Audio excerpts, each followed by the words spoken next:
भगवान शंकरानं त्रिपुरासूर नावाच्या राक्षसाचा वध केला तो दिवस होता कार्तिक पौर्णिमेचा। त्रिपुरासुराचा अंत झाल्याच्या आनंदात देवानी संपूर्ण स्वर्ग दिव्याने उजळून टाकला। त्याला देव दिवाळी असंही म्हणतात।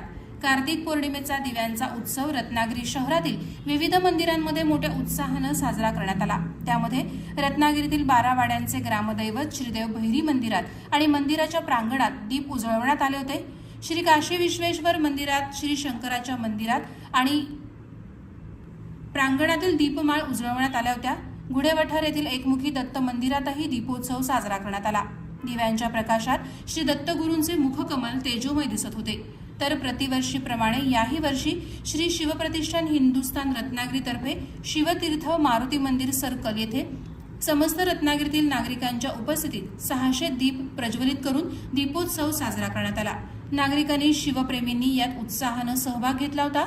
तर रत्नागिरी शहरातील ऐतिहासिक टिळकाळी येथील श्री गणेश मंदिरात आणि लोकमान्य बाळ गंगाधर टिळक यांच्या स्मारक येथे दीपोत्सव साजरा करण्यात आला।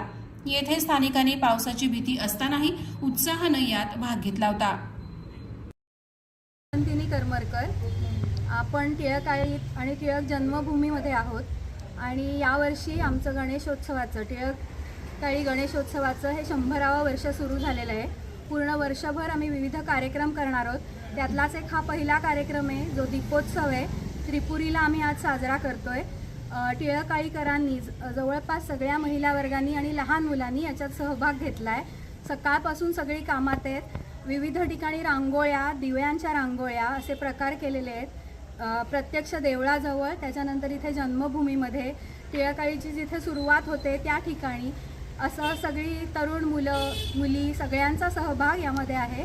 आणि असेच आम्ही दर महिन्याला वेगवेगळे कार्यक्रम करणार आहोत आणि आमच्या सगळ्या टिळकाळीतल्या भगिनी, मैत्रिणी, छोटी मुलं, मोठी माणसं सगळ्यांचा सहभाग असाच असेल। पावसाची शक्यता होती हे माहीत असून सुद्धा कुठल्याही उत्साहामध्ये कमी न पडता सगळ्यांनी भिजत सुद्धा या मेणबत्त्या लावायसाठी कष्ट घेतलेले आहेत। त्या सगळ्यांचे आम्ही टिळकाळीकर ऋणी आहोत। धन्यवाद। प्रहार डिजिटलसाठी दुर्गेश पिलणकरसह अनघा निकम मगदूम, रत्नागिरी।